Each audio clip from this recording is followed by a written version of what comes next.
Zaščitne maske so v zadnjih tednih postale del našega vsakdanjika. Zaradi epidemije novega koronavirusa jih nosimo v službo, pa med nakupovanjem in na skoraj vseh javnih mestih. Maske so v tem letu marsikomu prinesle dobiček. Poleg tega so maske postale tarča širjenja številnih dezinformacij na spletu. Kako?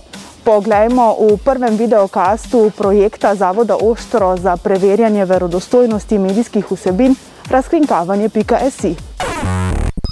Mediji od spomladi spremljajo preglednost in učinkovitost nujnega javnega naročanja za preprečevanje širjenja epidemije.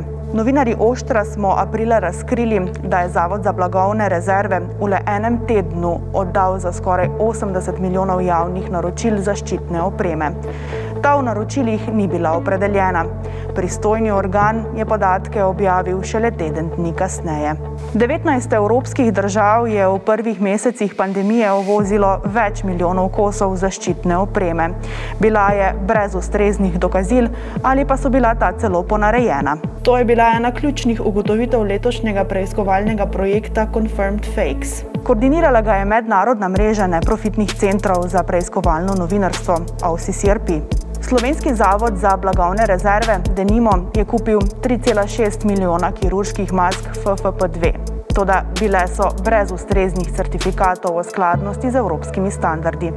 Projekt je prav tako razkril velike razlike v cenah zaščitne opreme, ki so jo kupovale evropske države. Novinarji so analizirali več kot 37 tisoč javnih naročil in pogodb za dobavo opreme v Evropi v skupni vrednosti skoraj 21 milijard evrov.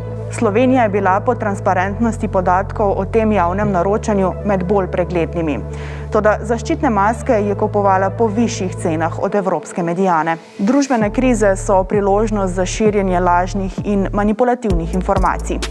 Ekipa razkrinkavanje.si je od februarja v slovenskem medijskem prostoru analizirala več kot 40 primerov neetičnega ali podstandardnega poročanja o COVID-19. Ne, uporaba zaščitnih mask ne vodi v zastrupitev z ogljikovim dioksidom. Trditev, da maske niso namenjene splošni uporabi, je neutemeljena. Lažne informacije pa se niso zasidrale le pri nas. Z nekaterimi so se ukvarjali novinarji neprofitnih medijskih centrov balkanske mreže za preverjanje verodostojnosti medijskih vsebin Siček. Njen ustanovni član je tudi Oštro. Kaj so ugotovili? Ima dve vrste dezinformacije, odnosno lažnih vesti. Jedna jeste da su maske beskorisne i da ne štite od koronavirusa, zato što su čestice koronavirusa manje od tkanja maske, odnosno da mogu lako da prođu kroz masku, a druga vrsta, što je samo, delimično tačno, a druga vrsta dezinformacija jeste vezana za opasnost koja preti od maski, jer navodno možemo da se ugušimo od njih ili da se otrujemo ugljen dioksidom. Na situaciji pandemije koronavirusom se pokazalo koliko zapravo fake news može da bude opasan po život. Dakle, nije isto kada vi imate neki bezazleni fake news u vezi sa nečim što može da bude i smešno, može da bude i zabavno, kao nekakav fake news kojim se mi bavimo u toku dana, da je, na primjer, neko navodno rekao nešto, u stvari nije to rekao i slično. Ovo fake news u oblasti zdravstva, u oblasti zdravlja, može bukvalno da nekom ugrozi život. Posljedice ovakve fake news su to što mi imamo sada čitave pokrete, ne samo u Srbiji, već i u regionu i u čitavom svetu, pokrete antimaskera, kao što imamo antivakcinoške pokrete ljudi koji ne žele da se vakcinišu sad u 21. veku, kada je čovečanstvo pelcovano od niza bolesti, kada smo preživeli toliko toga zahvaljujući vakcinama. Sada imate nekakve ljude koji tvrde da vakcine da neće da se vakcinišu zato što ne znaju šta je u njima i slično. Na faktografu smo od izbijanja pandemije novog koronavirusa razotkrili brojne dezinformacije o maskama. Najbrojnije su bile one u kojima se netočno tvrdilo da nošenje maski je zapravo opasno za zdravlje. Primjerice da nošenje maske uzrokuje upalu pluća, smanjeni dotok kisika ili da se nošenje maske udiše nezdrava količina CO2, da nošenje maske uzrokuje migrene, vrtoglavice, srčane probleme i sl. U pokušaju da odgovorimo na pitanje što učiniti da se spriječi širenje dezinformacija o maskama, razgovarali smo s profesoricom Andreom Vranić s Odsjeka za psihologiju Zagrebačkog filozofskog fakulteta koja nam je dala nekakve smjernice za uspješnu javnozdravstvenu kampanju. Tako ona smatra da bi ta uspješna javnozdravstvena kampanja za nošenje maske morala uvažiti prije svega nezadovoljstvo koje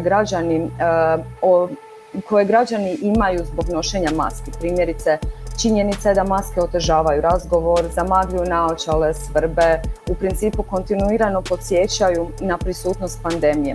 Zatim smatram da je u sklopu te uspješne javnozdravstvene kampanje za nošenje maski potrebno ipak osigurati maske na ulazima u zdravstvene ustanove, u javni prijevoz, u trgovine ili na radna mjesta, jer ne treba zaboraviti da maske zaista predstavljaju financijski izdatak za građane. I na kraju ona smatra da građani moraju vidjeti da oni koji donose javne politike, koji su nositelji vlasti i koji sudjeluju u kreiranju javnog mišljenja, svojim primjerom moraju pokazati da je nošenje maske bitno za očuvanje javnog zdravlja.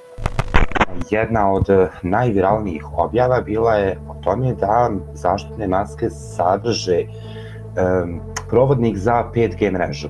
Naime, kratki videoklip koji je potekao sa Facebooka je sadržavao dezinformaciju da žica pomoću koje masku pričvrstimo za nos je nekakav provodnik za 5G mrežu, iako nemamo 5G mrežu ni blizu toga.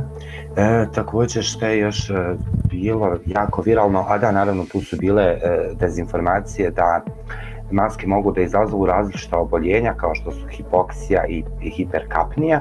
Mislim da su izazvale dosta, pa barem dilema ako već nisu uspjele da uvjere ljude u tačnost takve sulude tvrdnje. Siguran sam da barem u onim momentima gdje uspijemo u momentu kad objava sa različitim dezinformacijama, posebno o maskama, postaje viralna.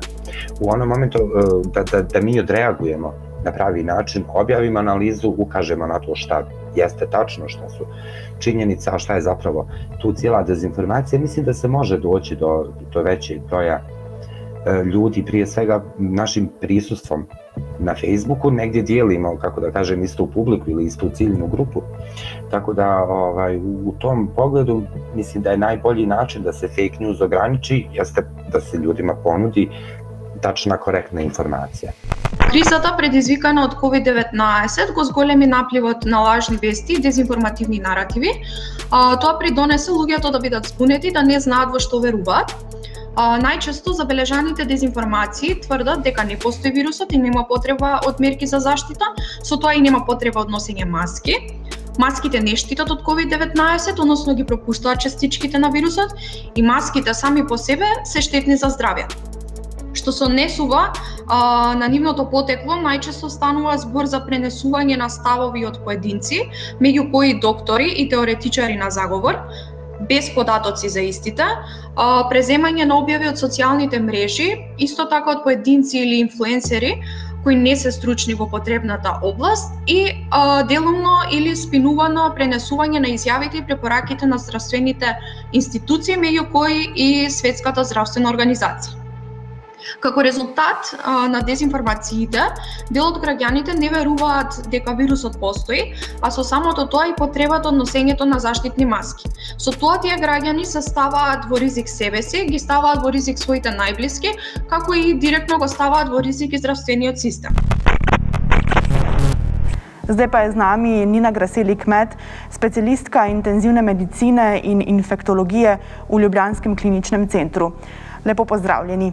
Zakaj je splošna uporaba mask smiselna?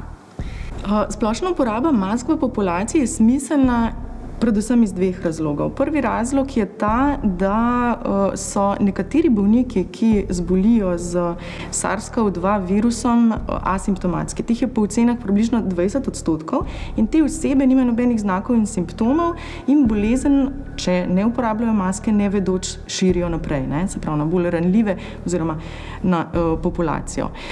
Po drugi strani pa tudi osebe, ki zbolijo za znaki in simptomi, so kužne že približno 2 do 3 dni pred pojavom simptomov. Se pravi, da tudi 2 do 3 dni pred boleznijo ne vedo, da so kužni in v tistem času lahko širijo bolezen naprej. Ena zadnjih raziskav Svetovne zdravstvene organizacije je pokazala, da nošenje maske zmanjša verjetnost prenosa za 85%. Tudi sami ste spomladi zboleli za COVID-19.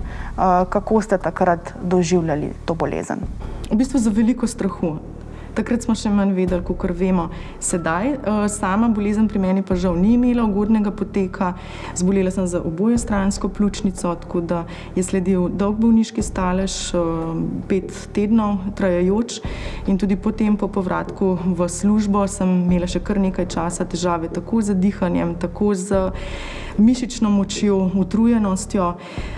In pravzaprav še danes, zdaj bo že približno 8 mesecev po okužbi, imam še vedno določene težave. Naprimer, vonja in okusa še vedno nimam popolnoma normalnega, se mi še ni povrnil. Od začetka leta se soočamo s pojavom številnih dezinformacij o COVID-19 na spletu.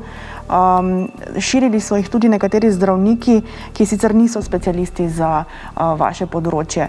Kako take neresnične ali pa zavajajoče informacije vplivajo na vaše delo?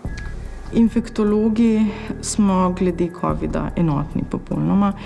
Res pa je, da se je nekaj posameznikov drugih specialnosti javno izpostavili z komentarji in izjavami, ki so pa žal bile znanstveno nepodkovane, in to seveda ne koristi nikomur in vnaša v populacijo samo zmedo.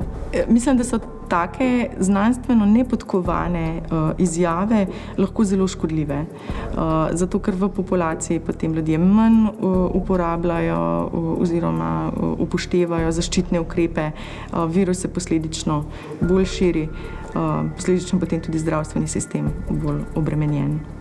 Skratka, lažne informacije imajo konkretne posledice v zdravstvenem sistemu. Več kot 15 let delate na intenzivnem oddelku ljubljanskega kliničnega centra. Kljub temu pa je bilo to leto nekaj posebnega. Kaj bi rekli, kako se je razlikovalo od vseh preteklih na intenzivnem oddelku? Obremenitve v letošnjem letu so neprimerljive z obremenitvami, ki smo jih bili vajeni odprej.